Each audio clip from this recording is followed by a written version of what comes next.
tá certo? A realidade física. Então, esse negócio de matriz S é tudo muito bonito, etc. e tal, mas a pergunta é a seguinte: o que é que eu meço mesmo de verdade? Né? A matriz S é uma amplitude de probabilidades. Né? Pode ser entendido assim, né? Uma amplitude de probabilidade. Mas o que a gente mede de verdade é uma probabilidade mesmo, que é o módulo ao quadrado dessa amplitude de probabilidade. Então, vamos calcular, né, esse módulo ao quadrado e ver o que acontece, né? Como é que as coisas funcionam, né? Quando você vai realmente tentar medir as probabilidades associadas, quais são as dificuldades experimentais, inclusive. Mas a primeira dificuldade não é experimental, é teórica mesmo. Né? A gente acabou de ver que a matriz S ela é proporcional a uma delta de conservação de quadro e momento, delta 4 de P beta menos P alfa, momento total no estado final menos momento total do estado inicial. Né? Se você calcular módulo ao quadrado da matriz S, a amplitude de matriz S, você vai ter módulo ao quadrado da matriz S, né, da parte regular, vezes uma delta de Dirac ao quadrado. A gente não sabe o que é delta de Dirac ao quadrado. Né? Delta de Dirac ao quadrado é uma distribuição que não está bem definida. Em geral, você não sabe definir o produto de distribuições. Você sabe fazer adição de distribuições, multiplicação de distribuições por escalares, mas o produto de distribuições não é uma coisa que esteja bem definida. Então tem uma alternativa. Vocês se lembram que a gente começou considerando a possibilidade de calcular, né, um psi-g, φ-g, né, por exemplo. Né? Psi-g, φ-g', φ-g bar, né? Alguma coisa assim. Onde esse psi-g e esse φ-g eram combinações lineares de estados in e de estados out. Né? Se a gente realmente fosse calcular isso aqui, estava tudo resolvido. Aí não vai aparecer esse problema de calcular o módulo ao quadrado da matriz S, que você vai calcular uma coisa dissolvida. A matriz S entre estados inicial e final intermediados por um conjunto de estados intermediários. Mas isso envolve você trabalhar com essas funções arbitrárias, g e g bar, que são funções de quadrado integrável, né? E complicar bastante a análise das contas que a gente está fazendo. Né? Então você tem um atalho, né, mais simples, mais curto, que é imaginar o seguinte: e se eu colocasse o sistema numa caixa? Né? E se eu dissesse que eu tenho uma caixa de amplitude, um cubo, né, vamos dizer assim, espacial, o momento teria que ser discretizado. A gente sabe que o momento num sistema limitado, em geral, não é uma variável contínua, é uma variável discreta. Né?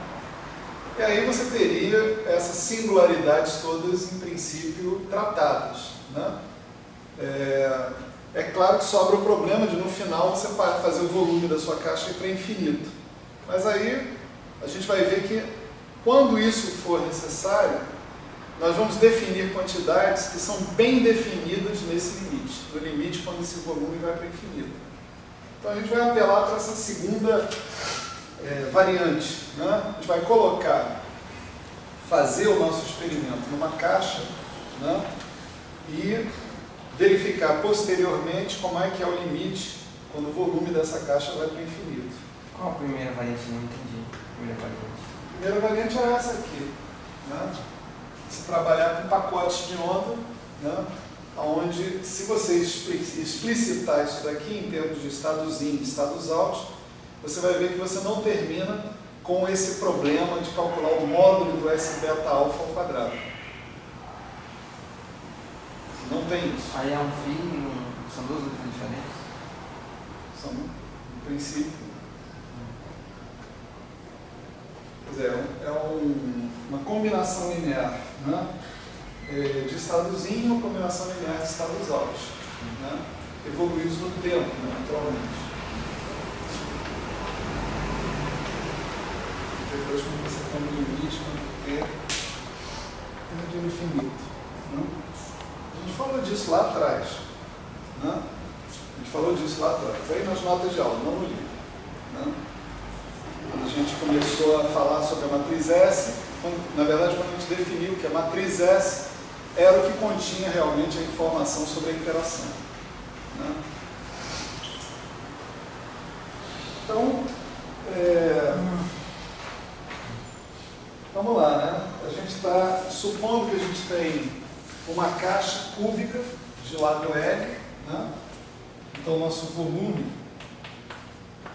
é o L3, né? A gente está colocando o sistema, fazendo o experimento inteiro numa caixa espacialmente de lado L, e você tem um operador que executa translações espaciais, né? Dado por isso aqui, né? Exponencial de menos I, P, A, onde P é o operador de momento, né? Certo? É o gerador de translações espaciais.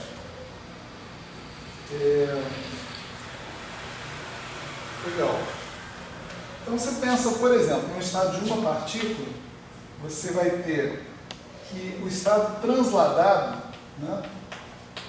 P sigma N, ele vai ser obtido da aplicação do operador de translação espacial sobre o estado original. Né? O psi de P sigma N, que em princípio não depende especificamente de nenhum ponto do seu espaço. Né? Como esse cara aqui é um outro estado de momento, né? Então isso aqui vai dar exponencial menos I P escalar A psi de P sigma N. Né? Dessa forma, esse objeto que está aqui é um objeto que passa a depender desse A, pelo qual você transladou. Né? Você poderia imaginar que você está observando o seu sistema num outro referencial onde a origem tivesse deslocada de A, e isso faz com que a função de onda, cada elemento da base da função de onda, receba uma fase exponencial de menos IPA. Certo? Bom, se você impõe condições periódicas na caixa, quer dizer, se você tiver numa parede da caixa e tiver na outra parede da caixa, você tem que estar basicamente dentro da mesma situação física, quer dizer que o seu sistema não tem condição de sair de dentro da caixa, então as coisas têm que se repetir de alguma maneira. Então você pode impor condições periódicas, psi' de P sigma N de L, aqui L, né? Você vai tomar como um vetor onde as três componentes espaciais são de um vetor de L, igual ao psi de P sigma N, vamos dizer, de zero, ou o próprio psi de P sigma N original. Né? Quando você impõe isso, né, esse cara aqui de L vai dar exponencial de menos I, P, L, psi de P sigma N, e a única solução para que isso aqui não dê algo que imponha que o psi tem que ser zero, é você ter esses autovalores do momento sendo múltiplos, né, de 2π sobre L.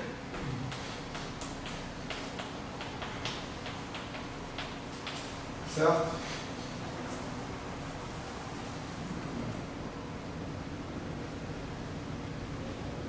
Então, isso daqui, né, é o resultado prático de você colocar o seu sistema numa caixa. Coloca o seu sistema numa caixa, imediatamente você vê que os autovalores do momento têm que ser discretos. Né? Colocando Condição de contorno cíclica. Periódicas. Condições periódicas.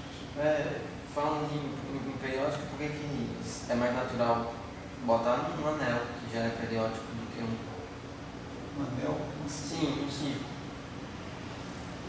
Onde φ de L mais 2π é igual a φ de L, naturalmente.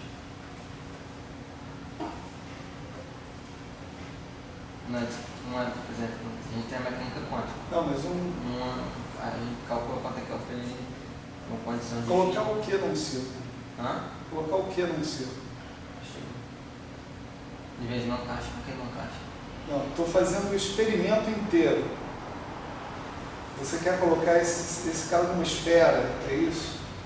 Tem que ser No caso, tem que ser alguma coisa.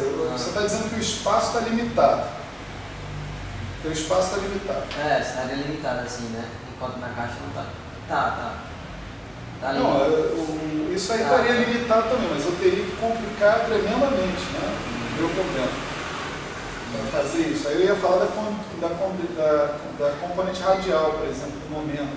Não, você está falando de esfera, né? Eu estava falando disco, ou seja, unidimensional, mas aí ia confinar a partícula em uma dimensão só. Não, tem que ser 3 dimensões. Né?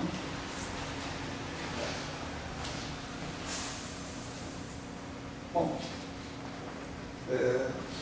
você tem razão, né? Quer dizer, contanto que o espaço seja limitado, de alguma maneira, compacto, né? O que você está fazendo é compactar. Em princípio, tanto faz, né? Mas a descrição matemática disso que você está propondo, eu acredito que vai ser bem mais complexa do que disso aqui que está sendo colocado. Né? Por que eu vou... Em princípio, é uma questão. Porque será que é equivalente eu colocar numa esfera ou colocar numa caixa? Entende? Do ponto de vista topológico, esfera e cubo, né? Pelo menos a casca esférica, né? O interior da casca esférica e o interior do cubo são topologicamente equivalentes. Quando eu fizer tudo tender para infinito, deveria dar tudo o mesmo resultado. Não deveria ter nenhuma obstrução topológica. Então, entre os dois, eu escolho mais simples. Né? Essa aqui é a história. Bom, o que acontece com uma delta? Né? Que nosso problema é a delta. Né? Então, o que acontece com a delta? Se você tiver uma delta de Dirac, né? A sua delta de Dirac, ela vai virar isso aqui, né?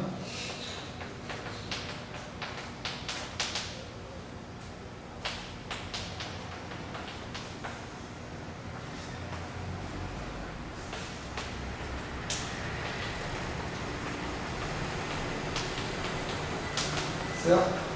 Quer dizer, você não tem mais integração sobre o espaço inteiro, se o espaço inteiro agora é uma caixa, né?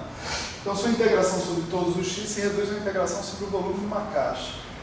Os p's e p'inhas que aparecem aqui são também discretos, né? Já que a gente está considerando o sistema numa caixa, o momento fica discreto. Então, essa delta que está aparecendo aqui vira uma delta discreta, né? De fato. Quer dizer, é fácil a gente fazer essa integral aqui e observar quando P e P' são elementos discretos, são desse tipo, né? 2π sobre Ln1, L2, L3, que essa integral aqui se anula, tá certo? A menos que P seja igual a P'. Né? E quando P for igual a P', o que dá? Isso aqui dá 1, e a integral sobre tudo isso aqui dá o próprio volume. Né? Então, o que eu posso esperar obter aqui vai ser o volume sobre 2π3 delta de P'. Tá certo? E o delta, esse delta de plano que apareceu, por quê? Faz a conta. Não, sim, ali ele é delta de Dirac, né? Não. Aí ele limitou. Não, aqui. A delta de Dirac original é isso aqui. Ah, tá, está dizendo que é... Se agora o seu volume é limitado, tá certo? Então você não pode mais integrar sobre todo o volume. E ao mesmo tempo, os seus momentos são discretos. Tá certo? Então, se você fizer essa conta, você vai obter isso. Né? Aqui a conta é a seguinte, a conta é muito fácil. Você vai integrar entre menos L a L, dx, dy, dz. Né? E a exponencial disso aqui, componente x, disso aqui, componente y, disso aqui, componente z. Pode fazer cada uma dessas integrais. Você vai ver, essas integrais dão zero, a menos que a componente x do p seja igual a componente x do p', a componente x do p, y do p seja igual a componente y do p', assim por diante. Né? Então dá zero. Quando isso aqui é igual a isso, esse fator aqui morreu, dá 1. Então a integral entre x do v dá o próprio v. Né? Dá o próprio volume. Então essa delta de Dirac, né, para momentos contínuos, quando você está na situação de sistema numa caixa e momentos discretos, ela vira uma V sobre 2π3 delta de P'. Tá certo? Onde a delta de P' é uma delta de crônica. Né? Ela vai dizer que N1 é igual a N1', N2 é igual a N2', N3 é igual a N3'. Tá certo? Desses caras. Que maravilha. Se você agora pegar e calcular a normalização desses estados,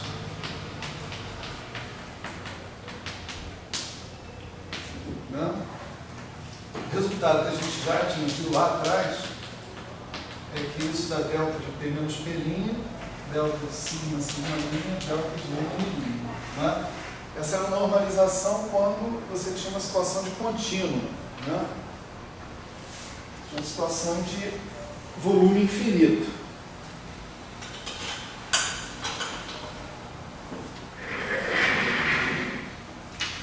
E agora, quando você tem a situação de volume finito, né? Então, esse objeto está aqui, ele se torna o que eu chamei de delta V de P menos P'.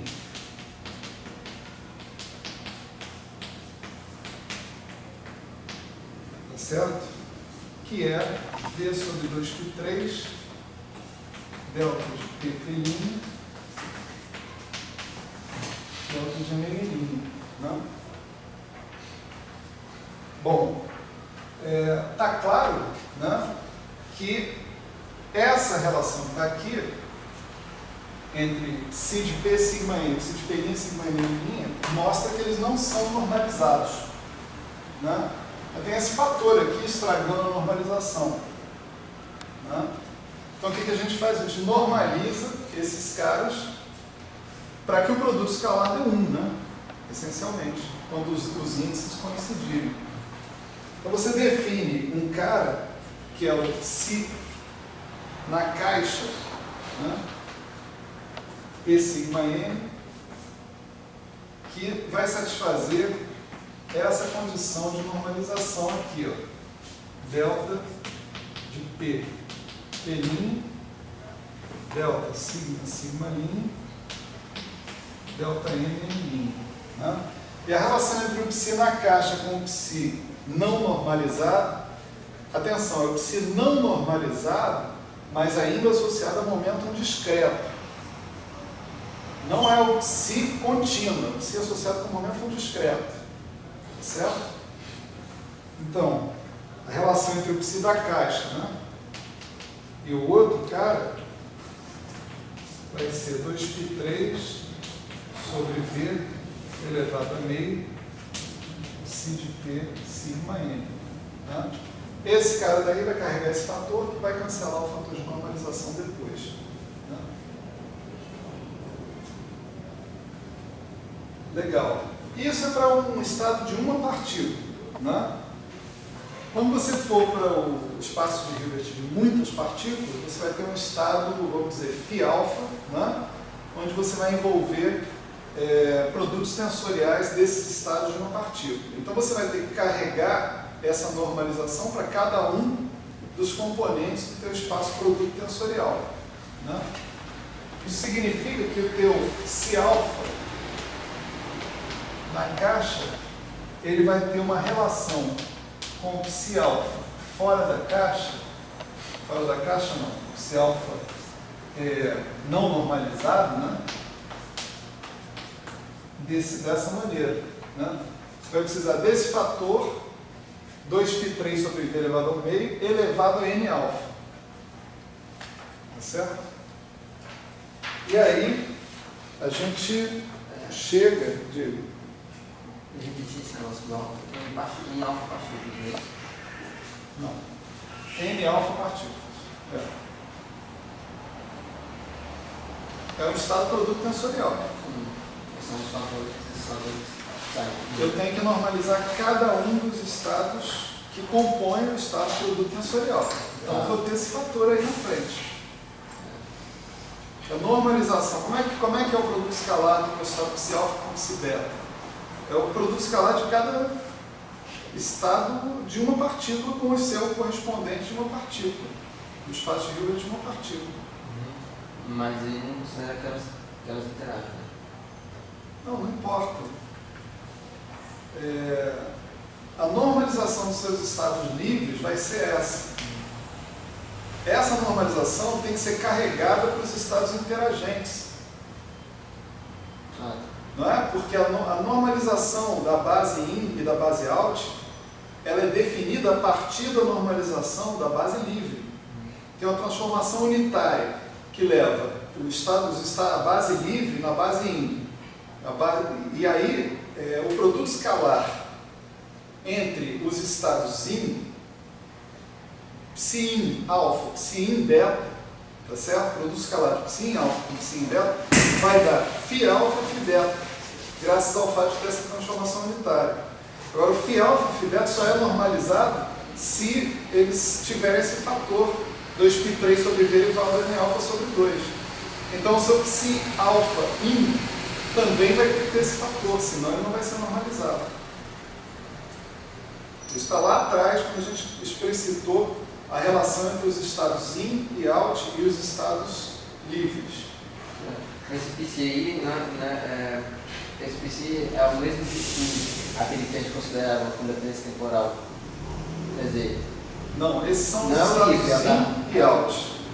Esse psi aqui, ele é autoestado da Hamiltoniana total, certo? Não, peraí. Esse psi é um estado de uma partícula. Eu estou vindo da situação de uma partícula. Aqui tem uma partícula numa caixa. P sigma n. O que se refere a esse índice? Aos índices de uma partícula. Momento P, spin sigma, né? Projeção de spin sigma tipo N. Ainda não apareceu aquele alfa. Vai aparecer, está aparecendo agora. Né? Olha só. Aqui é a normalização de um estado de uma partícula. Eu estou carregando essa normalização para um estado de N alfa partículas. Por quê? Porque a normalização do estado livre de N alfa partículas vai ter que ser assim. Se a normalização do estado livre é assim, a normalização do estado in e do estado out tem que ser assim também. Porque a normalização do estado in e do out é a mesma normalização do estado de uma partícula. Ela depende da normalização do estado de uma partícula. Por quê? Se você tem psi mais, é uma certa transformação unitária, ômega de menos infinito, φ alfa. Essa eu acho que são idênticas, né? Quer dizer, não esquece isso. Ainda não está em jogo essa história de ser idêntico ou não ser idêntico. Não, isso vai ser daqui a 2, 3 aulas. Não importa se elas são idênticas ou não. Ainda não se pensou nisso. Então, se eu for normalizar psi alfa mais, psi beta mais, se eu for fazer essa normalização, isso é a mesma normalização do φ alfa com φ beta. Porque isso aqui é uma transformação unitária. Então, se esse cara não tiver normalizado, esse não vai estar. E se eu botar um fator de normalização nesse cara, eu tenho que carregar esse fator para esse cara aqui também. Tá claro? É isso que a gente está fazendo aqui. Né? O psi alfa, né? Na caixa, né? Ele vai precisar carregar. Né? Aí, quando eu estou escrevendo esse cara que está aqui, esse caixa, né? Eu não estou escrevendo mais nem menos, porque pode ser tanto in quanto out. Não importa. Né? Mas ele contém interação. Isso é importante. a normalização deles é a mesma normalização dos estados livres, porque tem uma transformação unitária entre eles. Então, se o estado livre não estiver normalizado, o estado daqui não vai estar. E se ele precisar de uma constante para normalizar ele, esse cara vai precisar da mesma constante. Certo? Não, você está bastante. Esse psi aí, agora esse psi alfa aí, que é o autoestado hamiltoniano total, que é todas, né? Sim. Ali isso não é só uma partícula.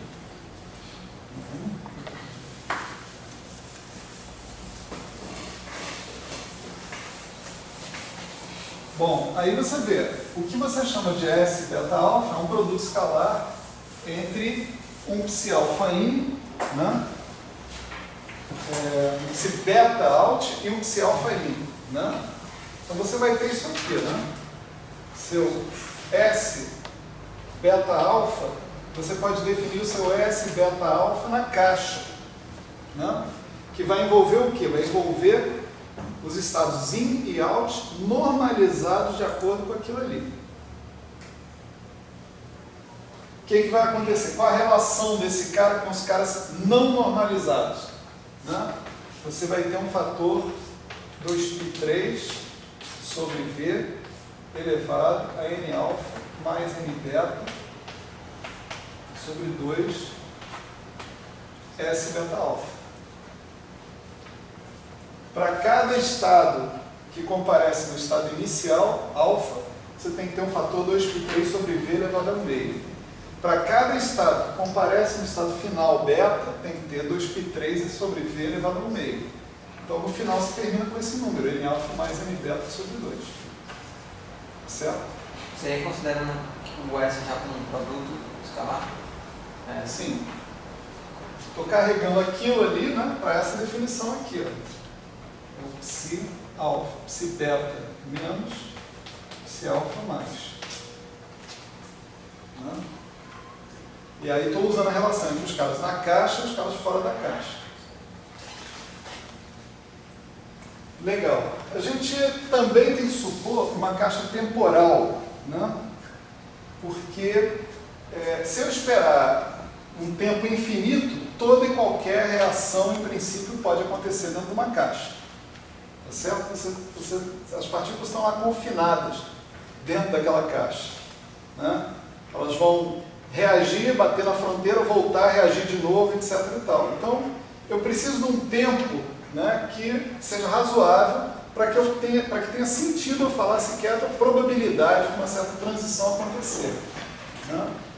Então, eu vou botar minha caixa temporal também, o que vai definir uma função delta, né, menos singular. A delta original de alfa menos E beta é assim, né, 1 sobre 2π integral menos infinito a infinito dt exponencial de I E beta de alfa menos E beta P, não é isso? Se eu colocar isso numa caixa temporal, isso aqui se torna uma delta T de alfa menos E beta. E isso vai ser 1 sobre 2π integral de menos t sobre 2 a t sobre 2 na exponencial de I e alfa menos E beta t, né, dt.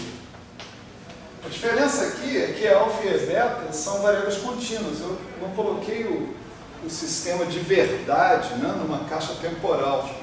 Né?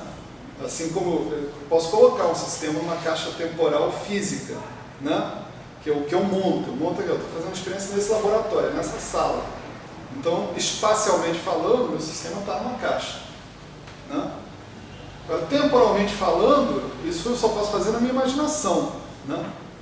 Tá certo? Eu posso dizer, eu estou considerando tempos de observação, né, entre menos t e t, menos t sobre 2 e t sobre 2. Né?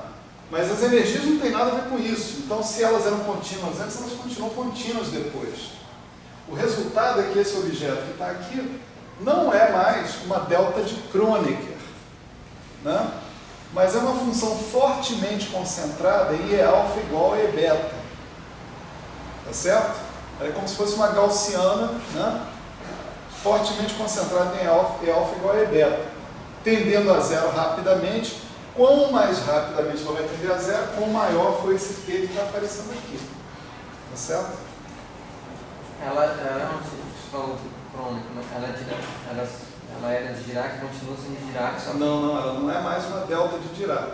Para ela ser uma delta de Dirac, era preciso que eu calculasse de menos a mais infinito.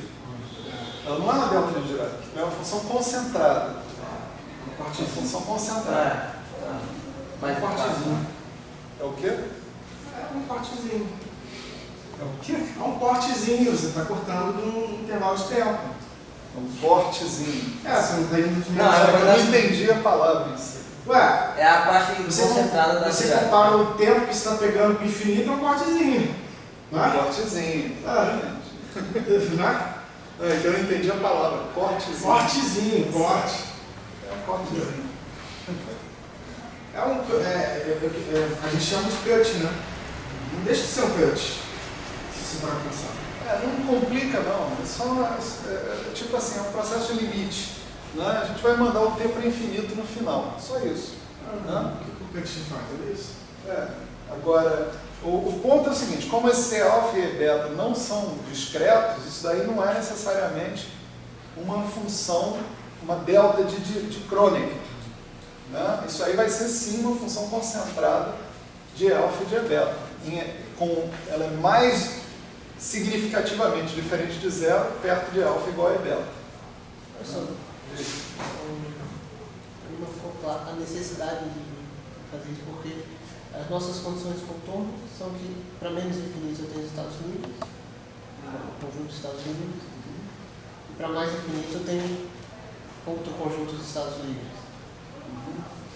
Então, se mesmo as partículas dentro da caixa tem um momento discreto, não sei se é porque ficaria inconsistente de eu impor essas condições de contorno.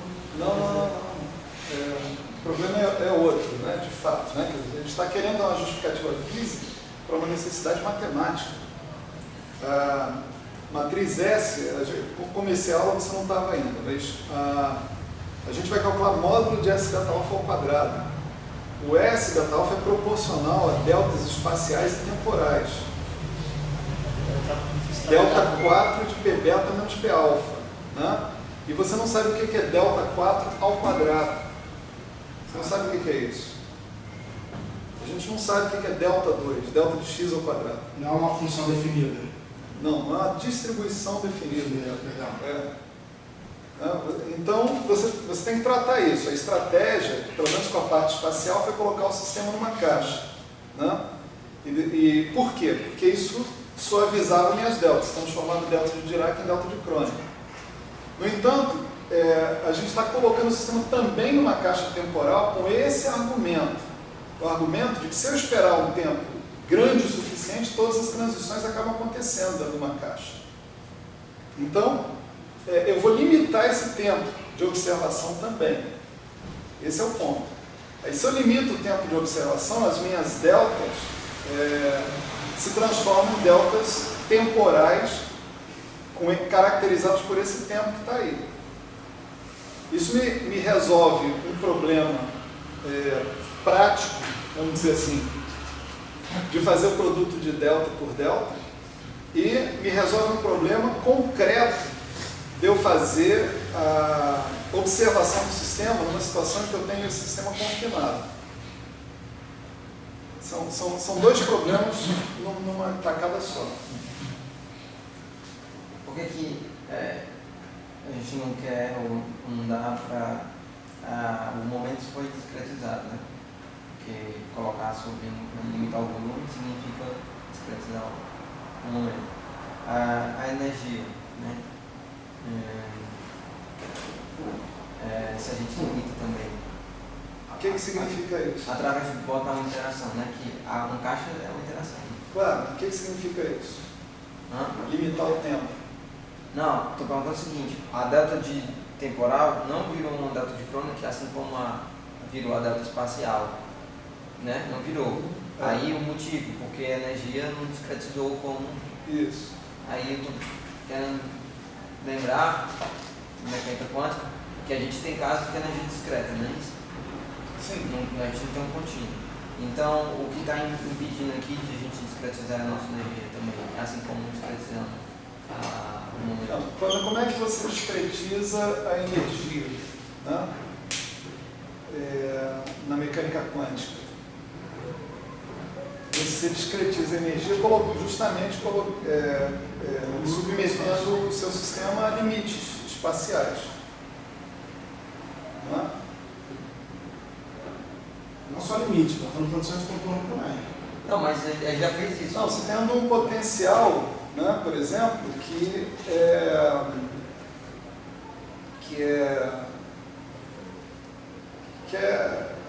limita, né? Que impede o seu sistema de circular entre menos e mais infinito. Ou seja, na verdade, confinando o seu sistema. Só que você tem que falar um pouco como é que esse sistema se comporta nas paredes. Aí geralmente a gente fala que morre nas paredes, né? Tá, seja lá o que você falar, a razão da energia ficar discretizada é porque você tem limitações para o teu sistema. Que ele não pode mais andar livremente de mais para menos infinito.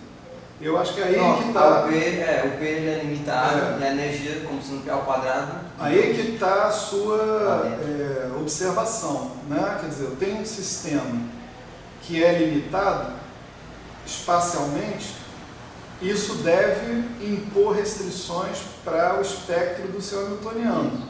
Que ele fique discreto também. É ligada. Então, nesse caso aqui, por que essa energia não está? Porque já que a gente limitou o volume e botamos condição de contorno cíclica. A priori, essa energia aí pode ser discreta, não? Você está me chamando a atenção para isso, eu não tinha pensado nisso. Porque essa integral, na verdade, é a mesma que a anterior. Não, é a mesma que a anterior. Só que eu não tinha pensado nisso, então eu não tinha pensado que a energia também tinha que ser discreta. Porque você está, na verdade, falando de um sistema confinado. Aí tipo, já botou condição de contorno, já limitou o volume. Por que a energia não está... O que é que está impedindo que... Suponho, pode ser que tenha duas possibilidades. Ou ela vai ser discretizada ou não vai. Mas qual é a restrição que ela não tem opção, ela vai ter que ser discretizada. Mas o senhor não está falando ela vai partido, ser, né? Porque o momento foi...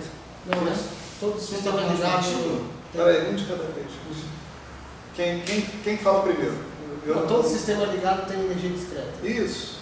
Não, peraí, mas o senhor não está falando de partícula dentro de uma caixa? Então, Sim. Isso tem energia discreta? Sim. ela é bound. Ela é ligada, não pode sair. Tem energia discreta. Isso é matemática, não é nem física. Isso não tem nada a ver com física. Você pega um operador genérico, cujo domínio, né, de definição dele seja um domínio compacto. Se você tiver isso, você vai ter autovalores discretos para esse cara. Você está trabalhando com onda, então. Com o quê? Com onda. Não. Olha só. O psi é a autofunção do operador H. Tá certo? Partícula, onda, não entra nisso não. Né? A gente está dizendo que tem uma psi, tem uma função de onda que descreve um sistema de partículas. Não estou dizendo que a partícula é onda, não quero entrar nessa discussão. Mas esse psi é um autoestado de um operador limitado, do H, limitado inferiormente. Os autovalores do H vão ser necessariamente discretos. Isso é um fato matemático. Não tem papo. Vai ser discreto. Então, esse argumento que eu dei de que as energias não são discretas não é bom, não é válido. Você tem razão. Mas aí, agora, se elas são discretas, eu posso fazer a mesma coisa. Claro, isso aí vai dar, exatamente, vai dar a extensão da caixa temporal do mesmo jeito. Porque ele não faz aqui. Não. Ele deixa parado aí. Né? Não, mas acho que ele está errado. Acho que ele não pensou nisso. O que a gente vai fazer? Não, mas tipo, a próxima pergunta é o que isso vai mudar, né? Então, Professor, mas tem que ver, tem que ser consistente agora. O senhor está falando de funções de onda concentrada. Funções de onda o quê? O senhor acabou de falar que a gente está falando de distribuições concentradas?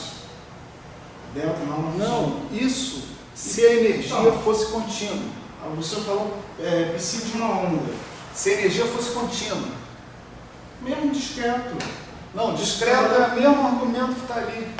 Mas se eu estou trabalhando com uma onda concentrada, você pode ter limitação com um caso em que você tem uma onda concentrada. Olha só, peraí, né? Não sei a forma do psi.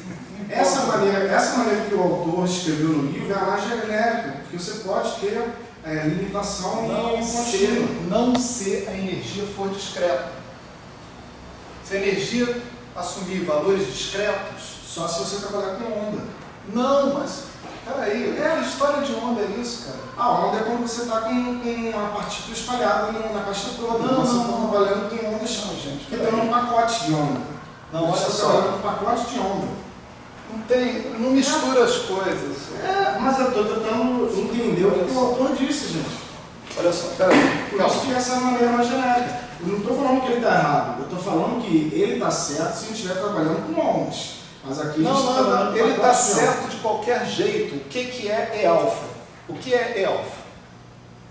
O que é E-alfa? É a energia da onda. É um alto valor da energia. É um alto valor da energia da onda. Não, da onda não. É um alto valor da energia do sistema. Essa interpretação de onda, esquece isso. Pensa em autofunção do hamiltoniano. Tá. E-alfa é um alto valor do hamiltoniano. Tá. Pergunta.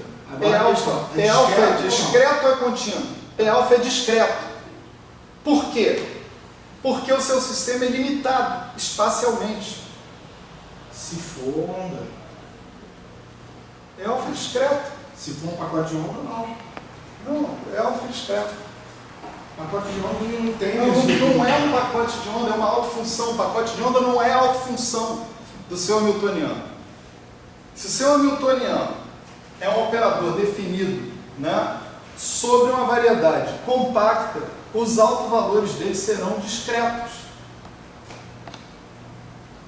Então E-alfa e E-beta são discretos. Ponto.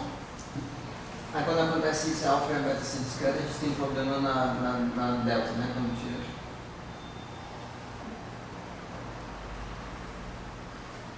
Eu tenho que pensar. Não vira concentrada, né? Eu tenho que pensar o que vai acontecer aqui.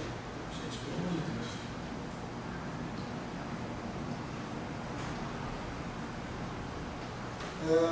Não vai acontecer nada diferente, na verdade. Não vai acontecer nada de diferente. Mas isso a gente vai ter que ver para frente. Agora nós vamos assumir que alfa e que beta são discretos, né? E, portanto, isso daqui vai voltar a ser, né, P sobre 2π integral delta de alfa e beta. Né? Porque para alfa é diferente de E beta, isso dá zero. Para alfa igual a E beta, isso vai dar T. Temos que trabalhar assim agora.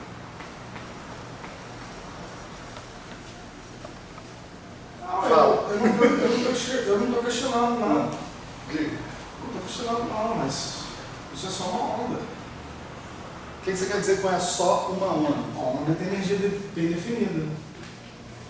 E a gente está numa situação de energia bem definida. Esses psis que estão aparecendo ali são autofunções do hamiltoniano completo.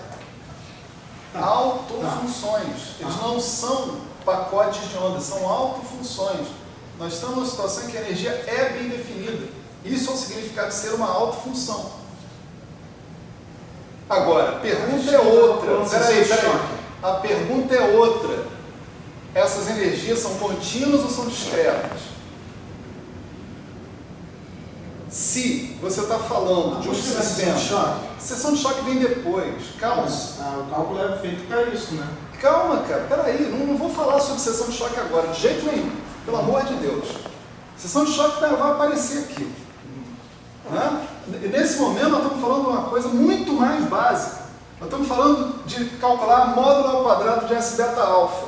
Se eu quero calcular qualquer probabilidade, é isso que eu preciso. Beleza, serve para qualquer coisa. Pronto. Então, o nosso ponto é exatamente esse. Módulo ao quadrado de S beta alfa. Tá certo? Para calcular o módulo ao quadrado, eu tenho que me livrar dessas deltas. Como é que eu funciono com as deltas? Deltas de Dirac. Eu não sei o que é delta ao quadrado. Você sabe o que é? Eu estou tentando resgatar o que a gente aprende de estatística.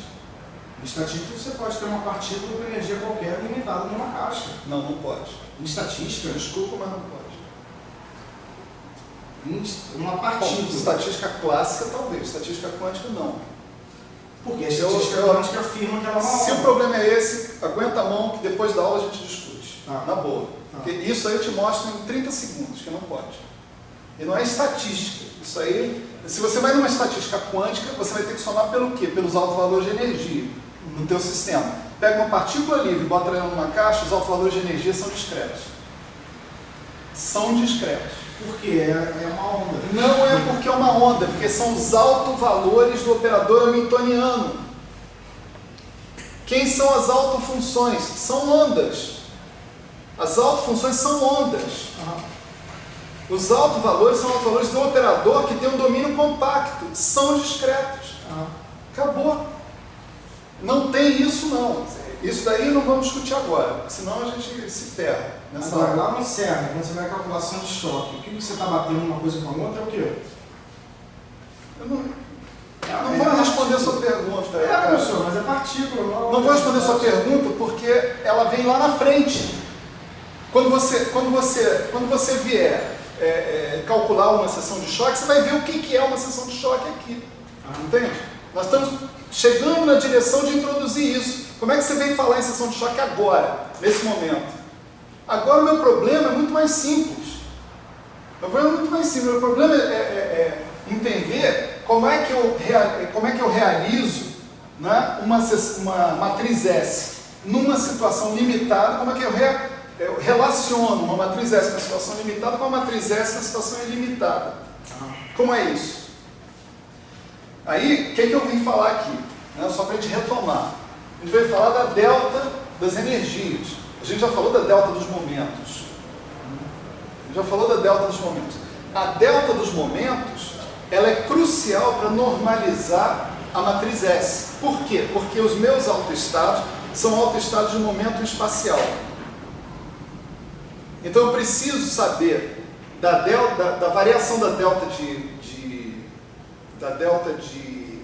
momento para poder normalizar os autoestados de momento. Só que a delta de energia entra também no cálculo da matriz S. A matriz S é proporcional a delta de quadrimomento. Tem momento espacial e tem energia. Pergunta, como é que fica a delta de energia? Né? O argumento é que a gente deveria também botar o sistema numa caixa temporal por causa da questão das transições. Ok. Esse argumento está ok. Não se revisa ele. Mas essa coisa que está aparecendo aqui, tá certo? Que o Alexandre chamou a atenção e corretamente, que as energias têm que ser discretas. Se as energias têm que ser discretas, isso daqui te dá isso aqui, efetivamente. Mas uma partícula também tem energia discreta. No meio de MV2, por exemplo. Isso é discreto. Mas o que tem isso a ver com o que eu estou falando aqui?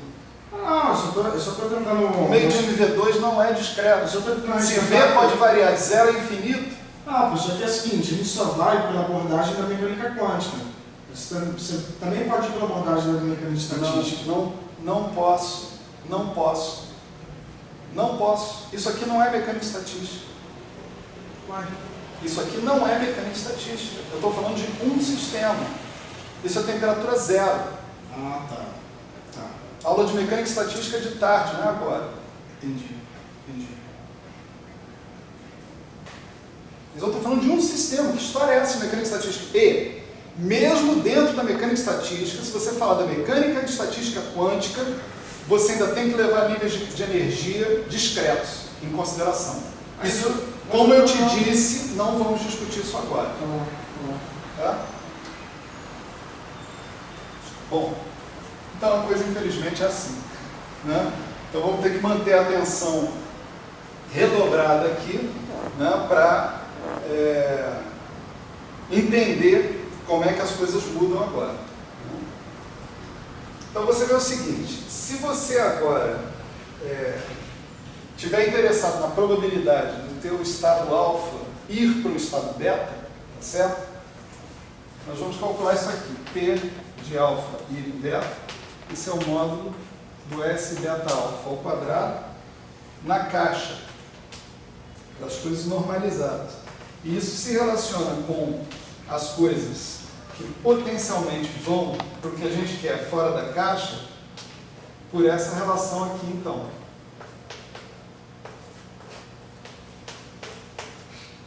Certo? Então, a probabilidade que eu quero calcular é isso aqui. É a matriz S na caixa, módulo ao quadrado. Tá certo? Agora, a matriz S na caixa tem essa relação com essas quantidades que estão aqui. Isso daqui é a matriz S, que vai para a matriz S que a gente conhece quando o limite de volume vai para o infinito e quando o limite temporal vai para o infinito. Tá certo? Então você tem esse fator aqui na sua frente. Tá certo? Fazer 2 elevado ao quadrado. N alfa mais N beta. Ups, é verdade.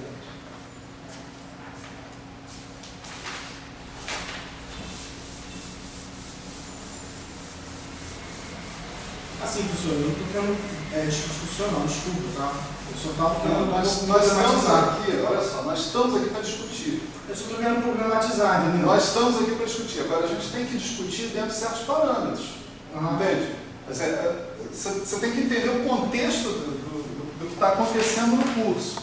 Entende? Senão, a gente pode discutir qualquer coisa no universo, só que tem coisas que não são cabíveis de discutir aqui.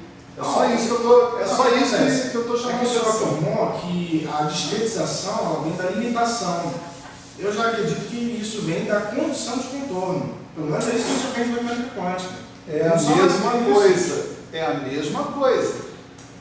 É a mesma coisa. Se você tiver uma coisa, um volume limitado, você vai ter que dizer como é que essa coisa se comporta aqui e como é que ela se comporta aqui. Você vai ter que dar uma condição de contorno. Não tem saída. Não, quando a gente trabalha com coisas infinitas, a gente dá uma condição de contorno, fala que no infinito a função morre. Isso é uma condição de contorno. E aqui também. Entendeu? Aqui também.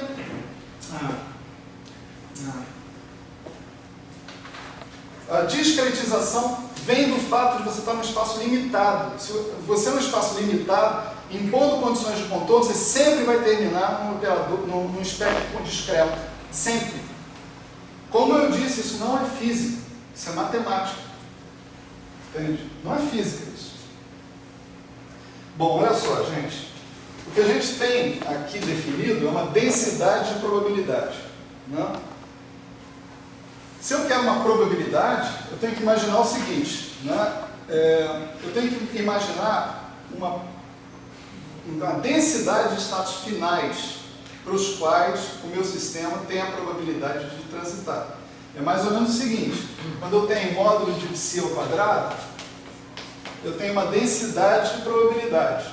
Se eu faço módulo de psi ao quadrado d3x, eu estou colocando aqui o número, né, de estados acessíveis no espaço de configuração relacionados com isso daqui.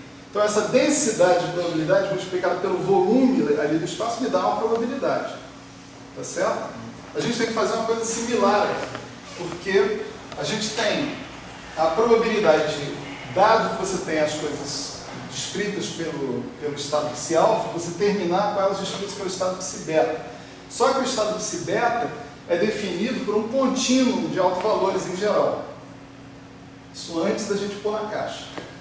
Quando você põe na caixa, você vai ter um discreto de autovalores, mas mesmo assim você ainda vai ter uma degenerescência. Você vai ter um monte de casos aonde você pode ir. Né? E você tem que levar isso em consideração se você quiser montar a sua probabilidade. Você tem que multiplicar pelo volume do mesmo jeito que a gente fez aqui. Né? Como é que a gente acha esse volume? Né? A gente vai ter que a probabilidade vai ser a nossa densidade de probabilidade vezes esse número de estados finais acessíveis. Né? Para calcular o número de estados finais acessíveis, a gente imagina a relação entre P, né, que é 2π sobre L, nx, ny, nz, e n, né? P e n.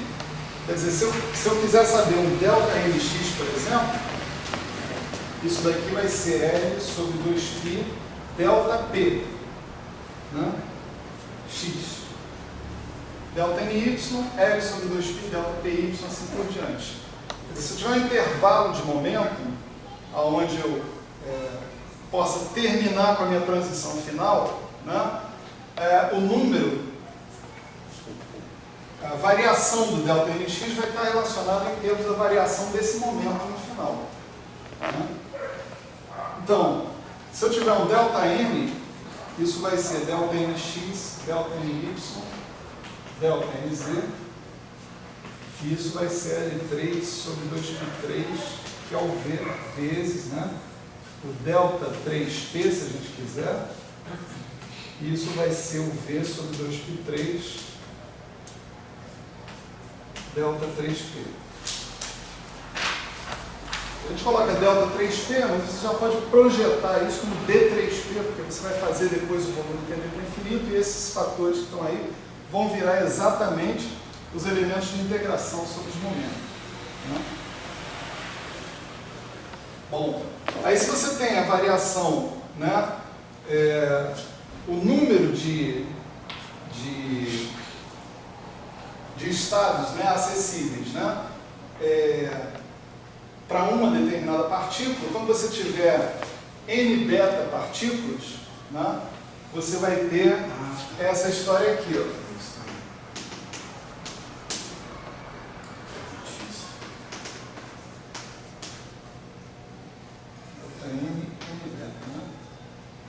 Isso você vai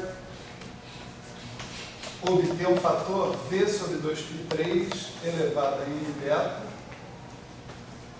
D3P1, D3P n beta, que é o que a gente conhece, né, que a gente chamou anteriormente de D beta. Né?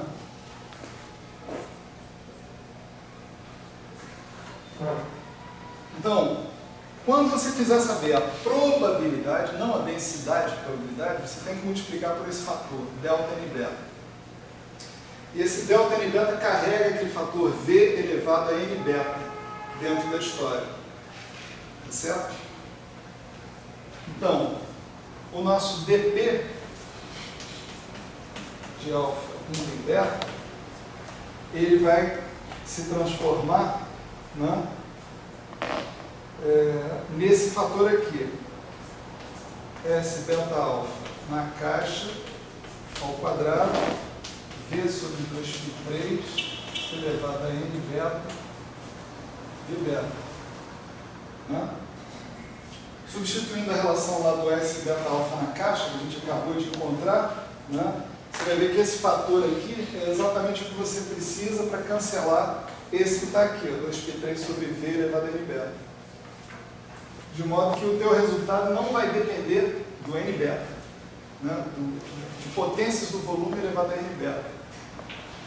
Então isso aqui vai dar 2π3 sobre V elevado só a n alfa, módulo de S beta alfa ao quadrado de beta.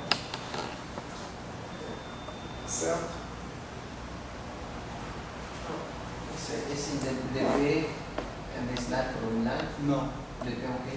É o Probabilidade. dp. dp é a probabilidade. Porque eu botou dp e botou p. Olha aqui, isso daqui também é probabilidade. Lá no caso de uma partícula. Também é uma probabilidade infinitesimal.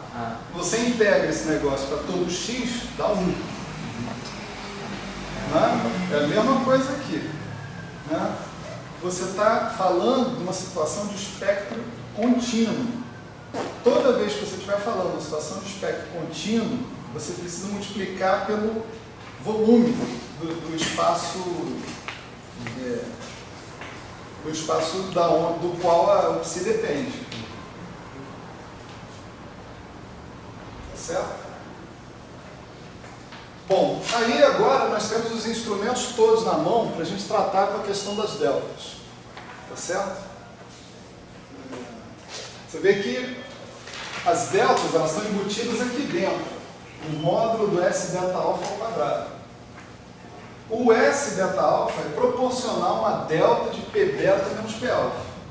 Tá certo? Então, quando você fizer módulo de S beta alfa ao quadrado, você vai obter, né? Vamos supor que você chamasse assim, né? S beta alfa é alguma coisa vezes delta de P beta menos P alfa, delta 4, vezes um certo M beta alfa.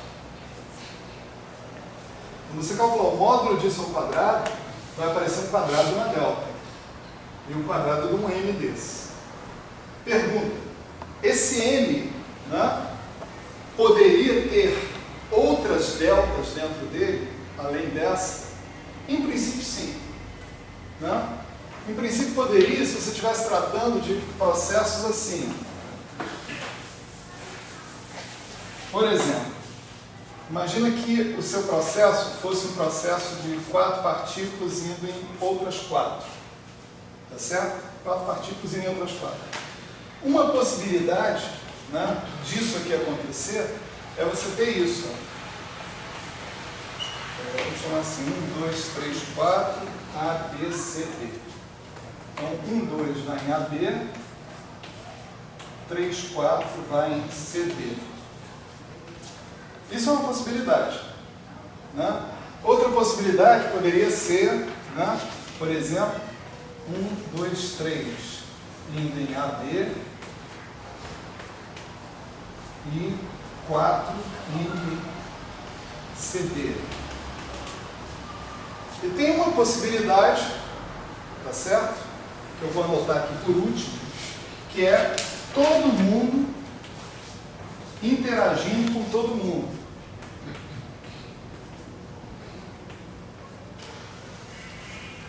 Se você tivesse numa situação como essa aqui, por exemplo, você teria uma delta de conservação de P1 mais P2, de PA menos PB, PA mais PB menos P1 menos P2.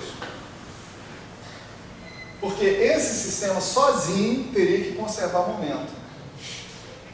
E esse sistema sozinho teria que conservar momento. Então você teria uma delta aqui e uma delta aqui. Então, além daquela delta que estava lá, você ainda ia ter uma delta de PA mais PB menos P1 menos P2, vezes uma outra delta de PC mais PD menos P3 menos P4. Então aquele M ainda poderia carregar um produto de duas deltas nessa história. Nesse caso aqui, você teria uma delta de PA mais PB menos P1 menos P2 menos P3, vezes uma delta de PC mais PD menos P4. Então, você tem a possibilidade de estar muito mais problemático do que você pensa, em termos de delta. Quando você fizer módulo daquele cara ao quadrado, vai ter o módulo dessas deltas ao quadrado também. Isso, com o perdão da má palavra, que está sendo filmada, é uma merda. Né? Nossa salvação vai ser qual? Vai ser excluir processos como esse. Por quê? Né? Porque a gente imagina o seguinte: o que interessa para eu descrever o processo de interação é a situação em que todo mundo interage com todo mundo. Essa situação aqui é uma situação que eu estudo sozinha. Quando eu quiser saber como é que é a interação entre duas partículas indo em outras duas, eu vou estudar esse processo especificamente. Agora, o conhecimento desse processo, numa situação como essa, não está me falando nada sobre a interação que eu realmente estou buscando, a interação efetiva entre as 4 partículas, resultando nas últimas 4 partículas. Esse é um chamado processo desconexo. em que um pedaço das coisas que você está considerando não interage com o outro pedaço das coisas que você está considerando. Então você está perdendo informação sobre a interação numa história como essa. Então você pode restringir a sua análise, né, apenas à situação em que todo mundo interage com todo mundo. Nessa situação, você pode garantir que a tua matriz S não vai ter mais nenhuma delta além daquela que está ali. Tá certo? Se todo mundo interage com todo mundo. Se todo mundo não interage com todo mundo, aí você sabe o seguinte, a probabilidade, vamos supor que a situação fosse essa, a probabilidade desse processo acontecer desse jeito era a probabilidade de ele acontecer desse jeito vezes a probabilidade de ele acontecer desse jeito. Então você calculava tudo para isso, deu para fazer o produto, estava tudo certo. Isso não interessa, né? Quer dizer, é claro que isso aqui em particular interessa, mas para eu analisar o processo original que eu me propus, que é 1, 2, 3, 4, indo em A, B, C, D, a única coisa que me interessa realmente é esse cara que está aqui. Então eu vou restringir a minha análise a situações como essa, o que vai me garantir, tá certo? Que a minha matriz S só possui essa delta 4 de conservação de todos os momentos, os finais menos os iniciais. Dois pontos. Primeiro, eu não prestei atenção que N é esse que escreveu ali. É alguém que sobra depois que eu considero a delta. É o que sobra. Só uma constante que sobra. Não, constante não. O troço é importante, porque ele depende dos números quânticos de estado beta, dos números quânticos de estado alfa, depende da interação, isso aqui, toda a dinâmica está aqui dentro. Folha constante vai ser uma matriz constante. É que não tem, o que é importante para o M é que ele não tem singularidades, tipo delta, tá certo? Aí eu estava dizendo o seguinte, se você considerar todos os processos que podem acontecer, esse M poderia ter singularidades.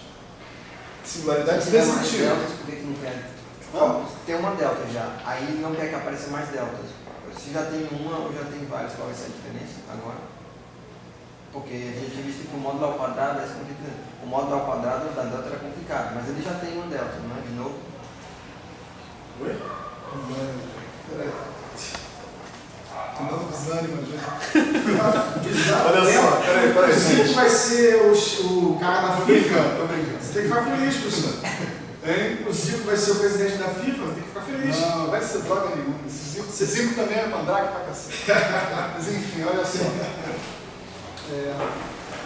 A gente sabe, né, de uma análise que a gente fez antes, tá certo? Quando a gente falou da propriedade de transformação de Poincaré da matriz S, né? A matriz S tem que ser proporcional a uma delta de conservação dos momentos finais, da soma dos momentos finais menos a soma dos momentos iniciais. Ela delta mais alguma coisa. Isso daqui é simetria de Poincaré da matriz S. Ela tem que ser isso vezes sei lá o quê. Não importa. A gente já sabe disso. Então, se eu calcular módulo ao quadrado disso, né? Se eu calcular módulo ao quadrado disso, eu vou ter um quadrado no delta. Mas será que eu tenho mais singularidades? Será que esse cara que está aqui carrega mais singularidades do que isso? Essa foi a pergunta que eu fiz. Aí eu disse o seguinte: se esse cara se o M for desse jeito, é claro que ele vai carregar mais singularidades. Ele vai carregar uma delta dos momentos finais menos dos momentos iniciais, correspondente a essa situação, vezes uma delta desses momentos finais menos esses momentos iniciais correspondentes a essa situação. Se for disjunto, assim. Se for desconexo. Desconexo. A questão é, aquela delta, você reconhece o que eu tenho. Tem uma delta que a gente já sabe, mas aquela delta eu vou resolver ela, eu vou transformar ela em crônica. É isso que está falando. E agora a pergunta é, será que lá dentro tem mais? Porque se tiver, eu vou ter que transformar também. Digamos, eu vou ter que dar um jeito da mesma forma que certamente eu não conseguiria. Então, é isso que eu estou fazendo a pergunta. o fato de ter delta é um problema, mas aquela delta que já identificou, Aquela a eu gente vou dar um sabe jeito resolver ela. nela. Aquela eu vou dar um jeito A nela. gente sabe dar um jeito. Aí a pergunta seria essa: por que a gente não quer que tenha mais? A gente não pode dar um jeito nas outras? Aí a resposta é: a gente talvez não conseguiria. É isso? Professor, Como eu sei o que vem na frente, eu sei que a gente não conseguiria dar um jeito nas outras. Mas o ponto é, nós não precisamos nos preocupar com isso. Por quê? Porque eu posso considerar apenas processos conexos. São esses os únicos que realmente têm sentido. então eu não sei, é que eu nunca estudei essa coisa de renormalização mesmo a fundo. No fundo, renormalizar, a gente tentar isolar as deltas Não, da nossa teia.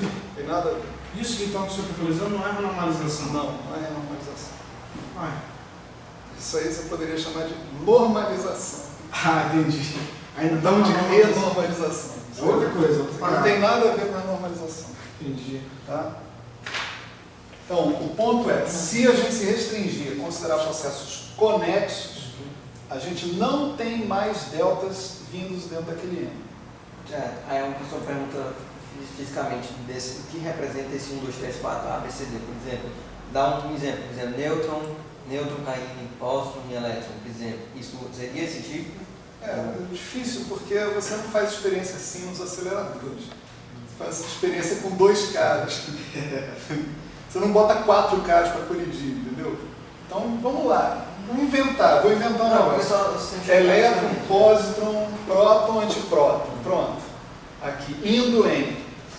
Se eu tivesse um acelerador quádruplo, né? Que focasse todo mundo no mesmo ponto, né? Aí indo em alguma coisa que você imagine aqui, neutrino, antineutrino, Rho, anti-Rho. Entendi. Está dizendo assim, naquele diagrama desenhando assim, 4 coisas aqui, vai nisso, é isso que você está dizendo. E aqueles dois ali seriam... Aqui é só o elétron com o pósitron e só o próton com outro próton. Aí você não pode somar, né? Não dá para somar. Não, aí é o produto. Isso aqui é o produto. Isso aqui é o produto. Estou querendo dizer, a probabilidade disso aqui acontecer desse jeito é o produto disso aqui acontecer por isso. O produto da probabilidade disso aqui acontecer pela probabilidade disso aqui acontecer. O ponto central, pelo amor de Deus, não vamos perder o foco, galera. Né? Não tem mais delta se eu me concentrar em processos conexos. Sim ou não? Não, isso aí é tranquilo. Sim? Sim, Alexandre? Processos conexos.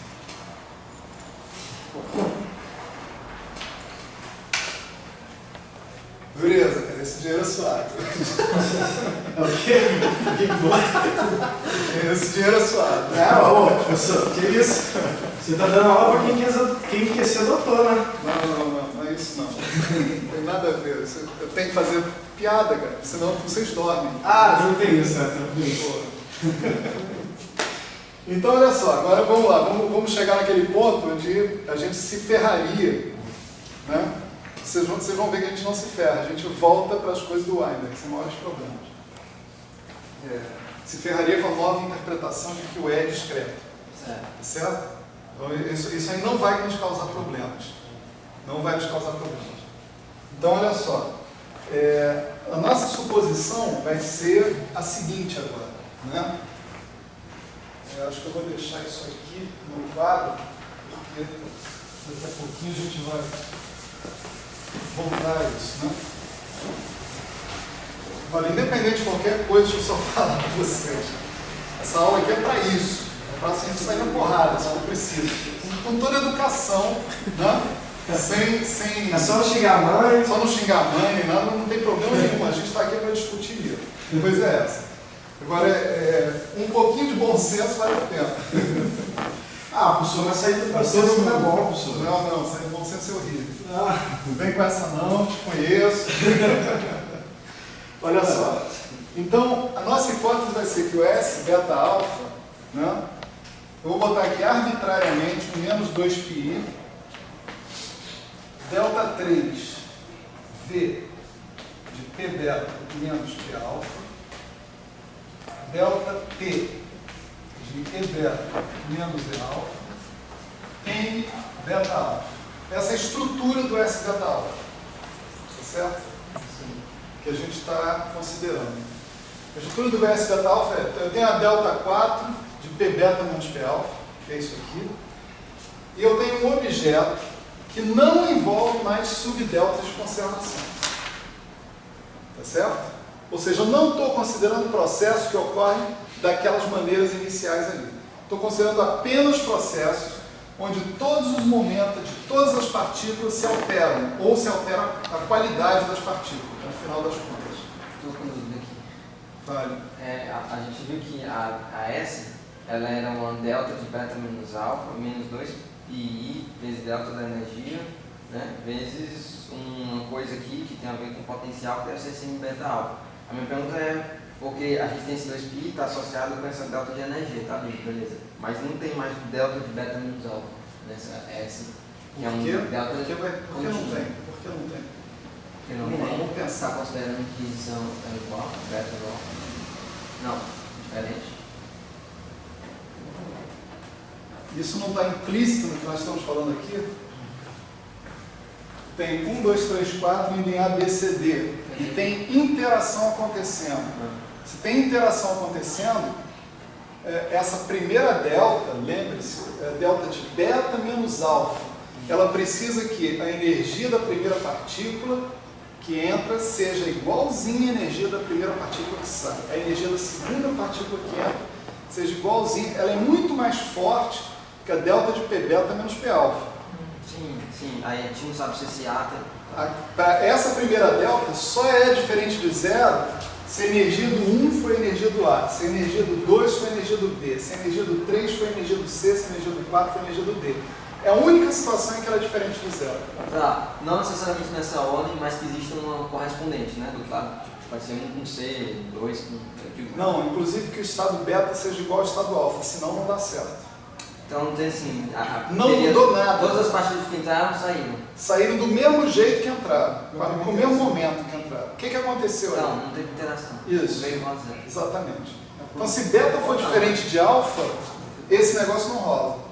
Esse cara está fora. Mas essa é a nossa hipótese aqui. Hipótese de que... Beta é diferente de alfa. Ou seja, o ABCD é diferente de 1, 2, 3, 4. Isso. A soma das energias e dos momentos é igual. Mas eles individualmente mudaram. Na verdade, esse caso do alfa igual a beta é o mais conexo possível, só um Mais desconexo possível, exatamente. A gente falaria assim, né? A probabilidade mínima. Porque o cara ainda poderia interagir com ele mesmo. Né? Esse aqui. 1, 2, 3, 4, A, B, C, D. Então, se beta é diferente de alfa, né? Se o estado beta é diferente do estado alfa, esse primeiro termo não pode estar ali, não pode estar presente. Então, você está dizendo o seguinte, o resultado da interação é alguma coisa que está contida aqui nesse M beta alfa, você não sabe, mas que se ele não representa um processo desconexo, ele não contém mais delta nenhum, subdelta nenhum de conservação. Então, eu posso relaxar com ele, tá certo? Meu problema, o problema que está me sobrando, é o problema dessas deltas, dessa delta overall, né? Que está sobrando ali. Certo? Está cansado? Não, complicado. Por que é complicado? Que o senhor define uma delta de... No fundo, o que o senhor está fazendo ali é definir uma delta de Kroner como se fosse um corte da delta de Dirac, né? No fundo. Não, nesse caso aqui, Aí eu estou falando você matemática. está voltando nisso aqui. Eu pensei que você estava aqui, cara. Sua cabeça Mas está as duas coisas são semelhantes. Eu estou pensando só alto, desculpa, professor. Agora pensa abaixo. Tá. Isso aí, pensa abaixo. Mas agora que você escreveu isso aí, agora você quer dizer, agora o senhor está em mente que esse delta T é um delta de Kronig ou já está considerando o caso? Eu estou sendo coerente com a nossa aula. A nossa aula ficou claro, pelo menos até o momento para mim, É um Kronig. que é uma delta de Kronig. Tá. Então eu vou seguir com essa visão. Mas sabe que ela vira uma delta de Kronig, mas do jeito que está escrito é tipo assim, é a delta de Dirac que está virando uma delta de Kronig, que está escrito, né? Isso. Lembre-se que eu não abri mão de botar um T. O argumento que o Weinberg dá aí é um argumento verdadeiro. Eu estou limitando o T para que as transições tenham probabilidade de acontecer e não aconteçam com certeza. Sim, não limitar. Eu estou fazendo isso. É. Mas isso está me transformando aquela integral que está ali numa integral concentrada se os S fossem contínuos. Como os S são discretos, eu estou transformando uma delta de Kronecker mesmo. E o que isso agora vai acontecer agora? Vamos lá. Então você vê o seguinte, se você pegar o delta V ao cubo, né, P beta menos P alfa, e elevar esse cara ao quadrado, aí esse cara aqui vira o delta V P beta menos P alfa, um animal que só né? Delta V ao cubo, delta V3, né? Esse cara só é diferente de zero com P beta igual a P alfa, né? Ele vezes a mesma delta, só que eu posso usar que o suporte desse cara só é diferente de zero, P beta igual a P alfa. Então isso vai dar o delta 3 V de zero. Bom, o mesmo movimento feito para a delta contínua poderia ser feito, mas para mostrar que justamente o produto não é bem definido, né? Mas aqui nós estamos falando de deltas discretas. Tem um V aqui, né? Então esse delta 3V de zero, ele pode ser substituído por um fator de volume. Esse delta V é discreto, todos, né? Eu digo, não só o terceiro aí, mas o primeiro também, né? Sim. Quando se for delta V, é o delta V discreto, né? E tem o fator V sobre 2π3. Então olha o que a gente fez aqui. Se eu estivesse falando de uma delta contínua, o análogo é fazer isso aqui. Delta de x ao quadrado é delta de x vezes delta de x. Mas isso só é diferente de zero quando x é igual a zero. Então isso era delta de x, delta de zero, e eu estava fodido. Foi mal. Merda pode falar, fodido não. Ali no contínuo eu estava ferrado. Né? No discreto eu tenho um fator de volume. Mas beleza, fatores de volume estão dentro do jogo, por enquanto, pelo menos. Né? Mesma coisa, viu, Alexandre? Agora fica claro aqui. Eu posso fazer no delta-t ao quadrado de E beta menos E alfa. Isso vai ser o delta-t de E beta menos E alfa vezes o delta-t de zero. Certo? E o delta-t de zero vai ser o delta-t